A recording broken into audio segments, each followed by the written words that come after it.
Hello बच्चों, नमस्कार। स्वागत है आज के नए वीडियो में। आज हम हिंदी अमृत कंपटीशन क्लासेस के इस चैनल पर पहली वीडियो लेकर आए हैं, जिसमें हम हिंदी के व्याकरण संबंधी सभी बातों को समझेंगे। यहाँ आज की पहली क्लास में हम आपको देने वाले हैं व्याकरण से जो पहला टॉपिक मिलता है वर्ड से संबंधित, उससे फिर वर्णमाला, वर्णों के प्रकार, तो इन सभी के बारे में समझेंगे। तो आइए देखते हैं आज यहाँ कि वर्ड ये है। वर्ड तो वर्ड क्या है, पहले इसको देखते हैं, इसकी परिभाषा क्या है, इसे कैसे हम समझते हैं। तो वर्ड जो है यह हमारे द्वारा बोली गई, उच्चारित की गई ध्वनि का लिखित रूप है। इसको ध्यान दीजिए, ध्वनि का लिखित रूप क्या कहलाता है? वर्ड। तो ध्वनि का लिखित रूप वर्ड कहलाता है। इसको ध्यान दीजिए, ध्वनि का लिखित रूप वर्ड कहलाता है। इसकी एक विशेषता है कि जो ध्वनि है जिसका लिखित रूप वर्ड होता है, यही वर्ड भाषा की लघुत्तम इकाई होती है, सबसे छोटी इकाई, लघुत्तम इकाई होती है।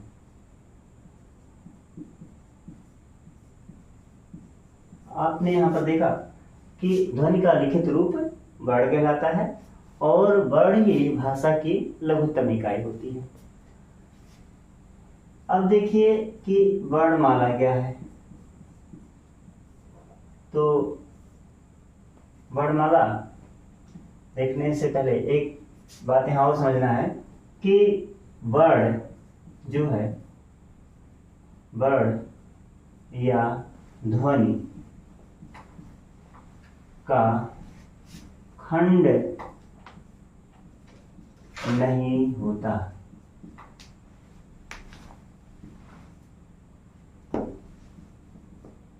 खंड नहीं होता है, इसे हम और अधिक छोटा नहीं कर सकते। आइए देखते हैं यहाँ वर्णमाला में क्या है कि वर्णों के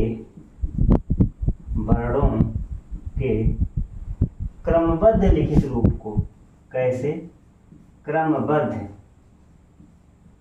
रूप को, या लिखे तो है ही, लिखित रूप को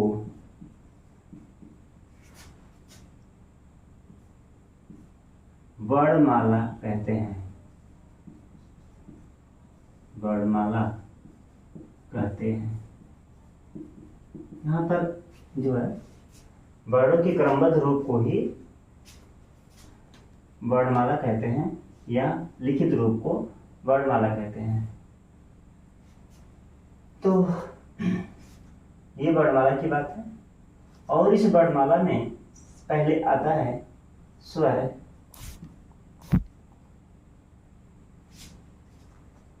फिर व्यंजन और अयोगवा, इनको समझते हैं।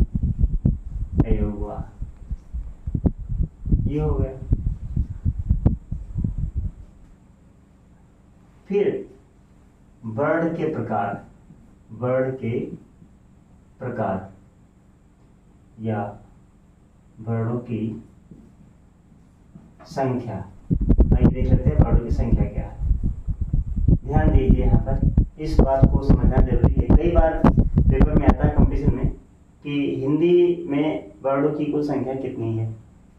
तो यहाँ पर वर्णों की जो कुल संख्या दी गई है ना, वो क्या है? देखिए, इसमें जो तीनों प्रकार के हैं, स्वरों की कुल संख्या 11 होती है। दूसरी बात है, जो व्यंजन होते हैं, व्यंजन की कुल संख्या 33 होती है। और अयोगवाह 2 होते हैं। अयोग वाह, ये कितने होते हैं? 2 वर्ण। तो इस तरह से कुल मिलाकर इनकी कुल संख्या हो जाती है 46। 46 वर्ण, मतलब हिंदी में कुल 46 वर्ण रखे गए होते हैं। ठीक है, लेकिन देखिए यहाँ वर्तमान में, यहीं पर एक बात और आपको स्पष्ट कर लेना है कि वर्तमान में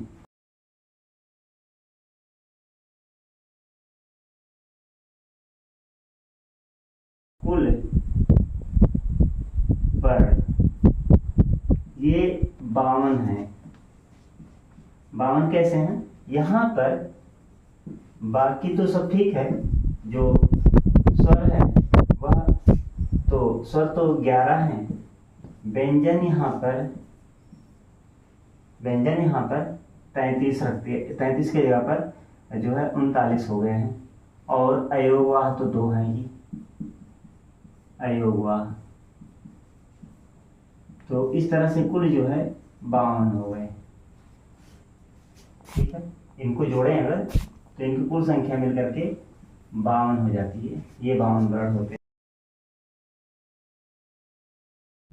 यहाँ जो वर्णों के भेद हैं उसको समझते हैं, वर्णों के भेद। तो ये भेद मुख्यतः 3 प्रकार से हैं। पहले देखिए, ये जो है कुल 3 प्रकार के भेद हैं। इन 3 प्रकारों में पहला आता है स्वर वर्ण। अब इन स्वर वर्णों में देखिए ध्यान से, स्वर वर्णों में जिनकी संख्या कुल 11 रखी गई है, इसमें आ, ई, ओ,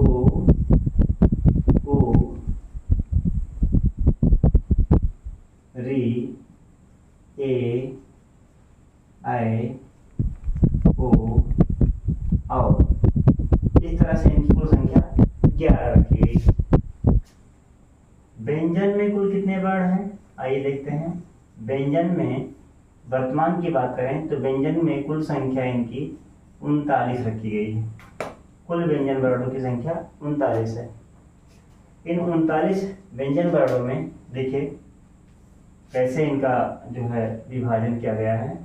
तो और विभाजन क्या, पहले पूरा देख लेते हैं।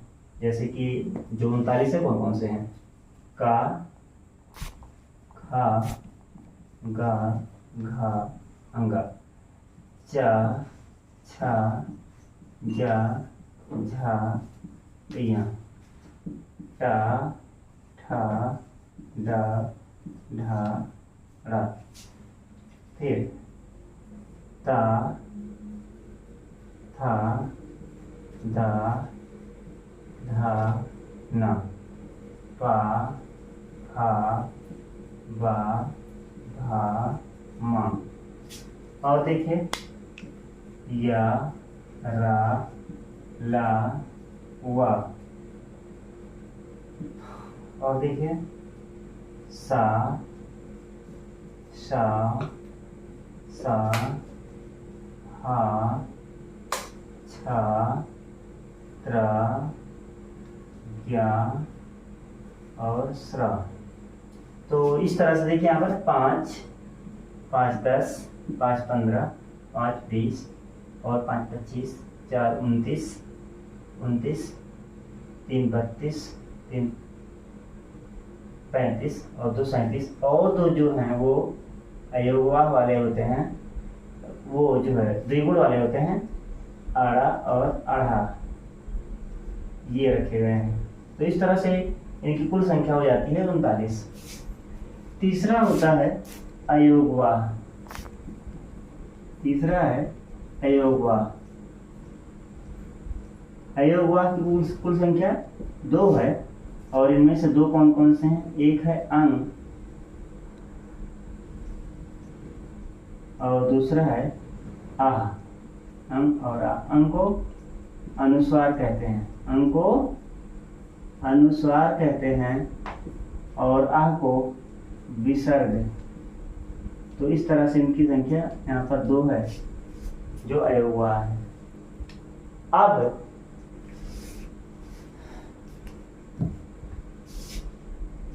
जो है आपने यहाँ पर वर्णों के भेद को देखा कि वर्णों के 3 भेद हैं।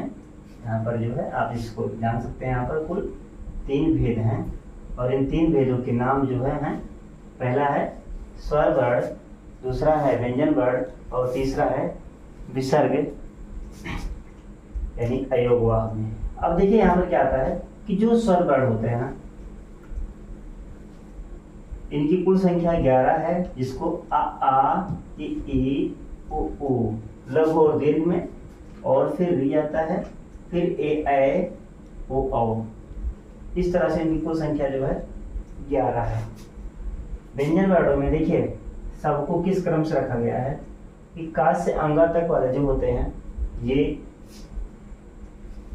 स्पर्शीय व्यंजन के अंतर्गत कंठ में आते हैं। अगली वीडियो में आपको मिल पाएगा ये देखिए। फिर यहाँ पर जा छा जा झा यहाँ ये भी है, टा ठा डा ढा ड़ा, ता था दा धा ना, पा फा बा भा मा। यहाँ देखिए माँ तक, यानी 5 वर्णों के इस समूह में 5 समूह हैं, तो कुल मिलाकर 25 वर्ण जो होते हैं वो स्पर्श व्यंजन के होते हैं। 4 वर्ण जो है ये अंतस्थ के होते हैं, 4 वर्ण तीनों सा और हा ये उष्म के होते हैं। छा त्रा ज्ञा और स्रा ये मिश्रित व्यंजन होते हैं, और ड़ा और ढ़ा जो होते हैं ये द्विगुण व्यंजन होते हैं। तो इस तरह से कुल संख्या 39 हो जाती है। अब देखिए जो अयोगवाह होता है इसमें आता है अंग और आह। तो अयोगवाह में अयोग, जिनका किसी के साथ योग ना हो, ऐसे वाह माने वर्ण। इस वाह का अर्थ होता है वर्ण। तो ऐसे वर्ण जिनका किसी से भी योग ना हो, तो ऐसे जो है अयोगवाह में आता है पहला अनुस्वार जिसे अंग कहते हैं, और दूसरा है विसर्ग जो आह लिखा जाता है। तो ये अंग और आह अयोगवाह होते हैं। इस तरह से आज की वीडियो में आपने देखा कि वर्ण क्या होते हैं, वर्णमाला क्या है, वर्णों की संख्या कितनी है और वर्णों के भेद कैसे हम जानते हैं। तो यहाँ ये कंपटीशन के लिए पहली क्लास में जो आपने जाना वो इसमें से कई सारे प्रश्न आपके लिए कंपटीशन में अच्छे आ सकते हैं। इस नाते यहाँ आज की क्लास में इतना ही। अगली वीडियो में आपको जो है वर्णों से संबंधित और सारी बातें बताई जाएंगी।